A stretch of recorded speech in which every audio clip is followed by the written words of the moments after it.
Hello दोस्तों, नमस्कार। मैं कुशल कुमार, आपके अपने चैनल पर स्वागत है।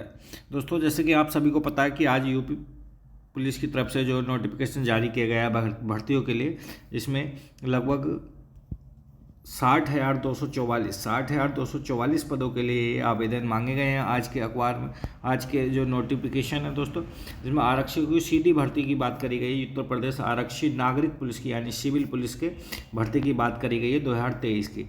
अगर दोस्तों बात करते हैं कि इसकी ग्रेड पे की कितने की ग्रेड पे की बात करी गई है सीधी भर्ती में, तो दोस्तों उत्तर प्रदेश पुलिस में महिला एवं पुरुषों के लिए आरक्षी नागरिक पुलिस के पदों पर जो ग्रेड पे 5200 से यानी ग्रेड पे जो है इसका 2000 है दोस्तों। कितना है? 2000 ग्रेड पे की नई वेतन मैट्रिक्स 21,700 के अंतर्गत आवेदन मांगे गए हैं दोस्तों। ग्रेड पे जो है पुलिस का जो वैकेंसी निकाली है, इसमें दोस्तों 2000 ग्रेड पे की वैकेंसी है। आरक्षित नागरिकों पुलिस की बात करते हैं तो कितने पद है, तो इसमें दोस्तों जनरल कैटेगरी के 24,102 पदों की बात करी गई। EWS के लिए रखे गए इसमें 6,024 पद रखे गए हैं, और OBC यानी अन्य पिछड़ा वर्ग के लिए रखे गए हैं 16,264 पद रखे गए हैं। अनुसूचित जाति यानी SC के लिए 12,650 और ST के यानी अनुसूचित जनजाति के लिए 1,204 पद रखे गए।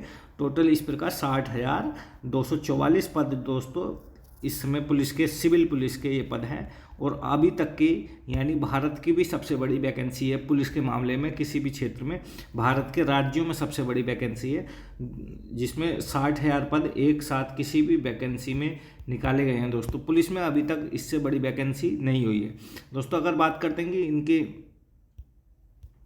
आरक्षी पुलिस के पदों की भर्ती है तो पुरुषों के पात्र होंगे, यानी पुरुष और महिला दोनों पात्र होंगे। अगली बात करते हैं कि इसमें आवेदन कब से कब तक मांगे गए, तो दोस्तों इसमें आवेदन की बात करते हैं कब मांगे गए। तो दोस्तों आवेदन जो मांगे गए हैं, इसमें आवेदन का शुल्क की बात इसमें करेंगे बाद में दोस्तों। इस आवेदन शुल्क जो है इसका 400 रुपये, कितने रुपये? 400 रुपये इसका आवेदन शुल्क रखा गया है दोस्तों। बात करते हैं कि आवेदन जो प्रारंभ होंगे कब से होंगे, तो यानी तो आवेदन 27 दिसंबर से, कब? 27 दिसंबर से इसके आवेदन चालू हैं दोस्तों। अगली बात करते हैं कि इसके अंतिम तिथि कब है, तो दोस्तों आवेदन करने की अंतिम तिथि जो रखी गई इसमें 16 जनवरी रखी गई है। 16 जनवरी इसकी अंतिम तिथि रखी गई है, और 27 दिसंबर से इसके फॉर्म भरने स्टार्ट है। 16 जनवरी इसकी अंतिम तिथि है, और फीस जमा करने की जो इसमें तिथि रखी गई है वो 18 जनवरी रखी गई है। कितनी जनवरी? 18 जनवरी इसकी फ़ीस जमा करने की है। 16 जनवरी इसका फॉर्म की आवेदन तिथि अंतिम है, और 27 दिसंबर से इसके फॉर्म भरे जाने स्टार्ट हो चुके हैं होंगे दोस्तों। अगर फीस में 400 रुपये इसकी फ़ीस रखी गई है, SC कोई सी भी कैटेगरी का हो इसके लिए 400 रुपये की फ़ीस रखी गई है दोस्तों, किसी भी कैटेगरी का बच्चा हो। अगर बात करते हैं कि इसकी अर्हता की यानी इसकी क्वालिफ़िकेशन की, तो दोस्तों क्वालिफ़िकेशन तो इसकी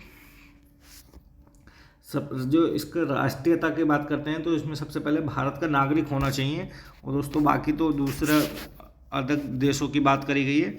इसमें अगर बात करते हैं कि शैक्षिक योग्यता की, तो दोस्तों शैक्षणिक योग्यता की बात करते हैं कि भारत में विधि द्वारा स्थापित बोर्ड द्वारा 10वीं 12वीं की कक्षा उत्तीर्ण होनी चाहिए, और सरकारी मान्यता प्राप्त समकक्ष होनी चाहिए, यानी 10वीं और 12वीं आवेदन होना चाहिए बस दोस्तों। अगली बात करते हैं कि इसमें जो ये तो O लेवल के अलग अलग उसके डिप्लोमा की बात है। आयु की बात करते हैं तो दोस्तों इसमें इस बार दोस्तों जिसका डर था वही हुआ। इसमें दोस्तों आयु में कोई छूट नहीं दी गई। आयु की बात करते हैं पुरुष अभ्यर्थी जो हैं उनके लिए 1/7/2023 को 18 वर्ष आयु प्राप्त कर ली हो, जिन्हें यानी 1 जनवरी 2007 जो जुलाई का महीना, अगस्त का महीना था, उसमें अगर 18 वर्ष की आयु प्राप्त कर ली है, तो वो 22 वर्ष की आयु न प्राप्त की हो तो दोस्तों 1-2 जुलाई 2001 से पूर्व, जिसकी 2001 से पूर्व 1-2 जुलाई 2001 से पूर्व तथा 1 जुलाई 2005 के बाद का नहीं होना चाहिए। यानी जो है 2 जनवरी 2001 से पूर्व का मतलब स्टूडेंट इसमें फॉर्म नहीं भर सकता, और 1 जुलाई 2005 के बाद कभी इसमें फॉर्म नहीं भर सकता दोस्तों। अगली बात करते हैं महिलाओं के लिए, तो दोस्तों इसमें 1/7/2023 को 18 वर्ष की आयु प्राप्त कर ली हो और 25 वर्ष की आयु प्राप्त ना की हो, यानी 25 वर्ष से नीचे का अभ्यर्थी होना चाहिए दोस्तों। और अभ्यर्थी का जन्म 2 जुलाई 1998 से पूर्व यानी 2 जुलाई 1998 से पहले जन्म होना चाहिए तथा 1 जुलाई 2005 के बाद का नहीं होना चाहिए दोस्तों। 1 जुलाई 2005 के बाद का जिसका जन्म हुआ हो वो पुलिस के लिए एलिजिबल नहीं होगा, और जिसका 2 जुलाई 1998 में पहले जन्म हुआ होगा वो भी एलिजिबल नहीं है महिला कैंडिडेटों में दोस्तों। अगर बात करते हैं कि परंतु अन्य पिछड़ा वर्ग, अनुसूचित जाति तथा अनुसूचित जनजाति और ऐसी अन्य श्रेणी के अभ्यर्थी केवल उत्तर प्रदेश के मूल निवासियों के लिए अधिकतम आयु सीमा में छूट तदर्थ प्रवर्ती शासन अनुदेश अनुमान्य होगी। यानी एससी का हो, ओबीसी का हो या एसटी का हो, केवल उत्तर प्रदेश के अभ्यर्थियों के लिए जो सरकार तय करेगी वही आयु में छूट मिलेगी दोस्तों। अगली बात करते हैं दोस्तों, इसमें जो प्रमुख बात है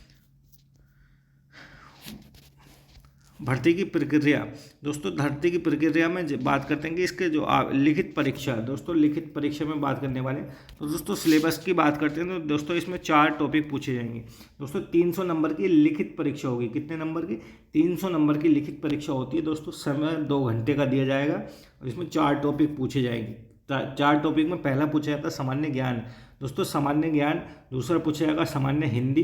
तीसरी जो है इसकी संख्यात्मक एवं मानसिक योग्यता यानी मैथ के बारे में बात करी गई है, मैथ्स के बारे में दोस्तों, मैथ। और लास्ट टॉपिक है इसका रीजनिंग। क्या है? रीजनिंग।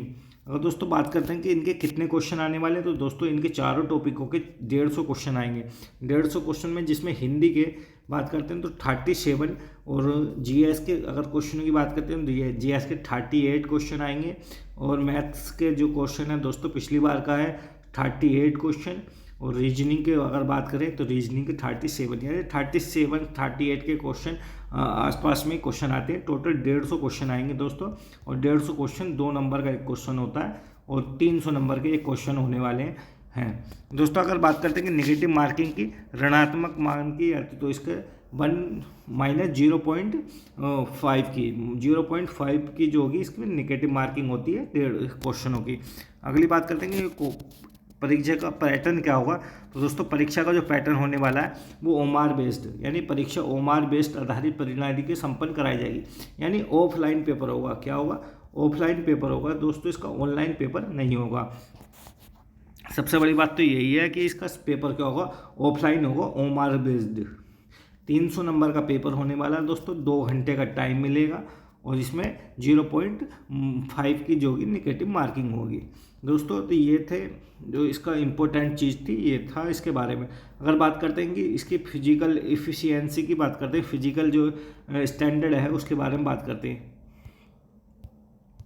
दोस्तों। फिजिकल स्टैंडर्ड में क्या होना है? पुरुष अभ्यर्थियों के लिए न्यूनतम शारीरिक जो मानक हैं उसकी बात करते हैं तो इसमें सामान्यतः एससी जनरल और पिछड़े वर्ग, अनुसूचित जनजाति के पुरुष वर्गों के लिए यानी मेल के लिए इसमें हाइट की जो बात करिए 168 सेंटीमीटर। कितनी? 168 सेंटीमीटर। किस एससी का हो या ओबीसी का हो या जनरल कैटेगरी हो, इसकी हाइट 168 सेंटीमीटर होनी चाहिए। अगर बात करते हैं कि इसमें जो एसटी बच्चों के लिए जो पुरुष है मेल हैं उनकी हाइट की 160 सेंटीमीटर यानी इन्हें 8 सेंटीमीटर की छूट दी गई है। बात करते हैं कि सीने की तो दोस्तों सामान्य या पिछड़ा या अनुसूचित जाति एससी, एसटी और जनरल, एससी, ओबीसी और जनरल की बात अभ्यर्थियों के लिए जो न्यूनतम सीना है वो 79 सेंटीमीटर बिना फूलाव तथा कम से कम 84 सेंटीमीटर फूलने पर कम से कम अनुसूचित जनजाति के लिए 73 सेंटीमीटर बिना फूलन पर और कम से कम 82 सेंटीमीटर फूलन पर होना चाहिए। यानी क्या है कि जो जनरल, ओबीसी और एससी और एसटी जो एससी के बच्चे हैं उनका जो बगैर फुलाव को जो सीना होना चाहिए 79 होना चाहिए सेंटीमीटर और फूलने के बाद कम से कम 84 सेंटीमीटर होना चाहिए। न्यूनतम 5 सेंटीमीटर सीने का फुलाव अनिवार्य है यानी 5 सेंटीमीटर अनिवार्य है सीने का फुलाव। अगर बात करें कि महिला कैंडिडेटों में तो दोस्तों महिला कैंडिडेटों की बात करते हैं तो इसमें जो सामान्य की यानी जनरल की, ओबीसी की और एससी की जो लड़कियां हैं उनके लिए 152 सेंटीमीटर हाइट चाहिए, 152 सेंटीमीटर हाइट चाहिए। और एसटी की लड़की है तो उसके लिए 147 सेंटीमीटर की हाइट चाहिए। और न्यूनतम वजन जो है महिलाओं में वो 40 किलो होना चाहिए, 40 किलो वजन होना चाहिए न्यूनतम।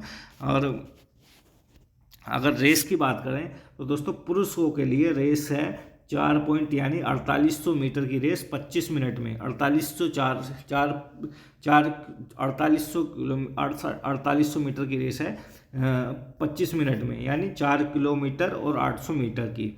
और महिला पुरुष अभ्यर्थियों की बात करेंगे तो यानी 2.4 किलोमीटर यानी 2400 मीटर की दौड़ जो है वो 14 मिनट में पूरी करनी है महिलाओं के लिए, यानी लड़कियों को 2400 मीटर की दूरी वो करनी है 14 मिनट में पूरी, और लड़कों के लिए 4800 मीटर की दूरी जो तय करनी है वो 25 मिनट में करनी है। कितने मिनट में? 4800 मीटर की दूरी 25 मिनट में दूरी तय करनी है, 4800 किलोमीटर की दूरी 25 मिनट में, और लड़कियों को 2.5 किलोमीटर की दूरी लगभग 14 मिनट में तय करनी है। ये है लड़कियों की शारीरिक यानी जो दौड़ की वो था चयन। तो दोस्तों ये था उत्तर प्रदेश के पुलिस वैकेंसी के बारे में जो डिटेल से था। दोस्तों जानकारी अच्छी लगी तो वीडियो जरूर लाइक करना, चैनल को सब्सक्राइब करना। दोस्तों इसकी क्लासेस में अभी बोर्ड पे इसकी क्लासेस में जीएस की और हिंदी की, खासतौर पर जीएस, दोस्तों जीएस के 38 क्वेश्चन इसमें से आएंगे, और हिंदी के दोस्तों 37 या 38 इसी के आएंगे। दोस्तों इन दोनों की मैं क्लासेस इसी चैनल पे खुद पढ़ाने वाला हूँ, जीएस और हिंदी। और दोस्तों जीएस के लगभग अच्छे से तैयारी की जाए तो 30 तक क्वेश्चन जीएस के हो सकते हैं, और हिंदी के तो केवल 36 या 37, इनमें से पूरे हिंदी के क्वेश्चन होंगे पूरे के पूरे, और 30 नंबर तक जीएस के क्वेश्चन दोस्तों मैं इनकी खुद तैयारी कराने वाला हूं जीएस की। दोस्तों वीडियो अच्छी लगी तो वीडियो जरूर लाइक करना, चैनल को सब्सक्राइब करना, दोस्तों वीडियो जरूर शेयर करना ताकि ज़्यादा से ज़्यादा बच्चों को जानकारी प्राप्त हो सके। दोस्तों धन्यवाद।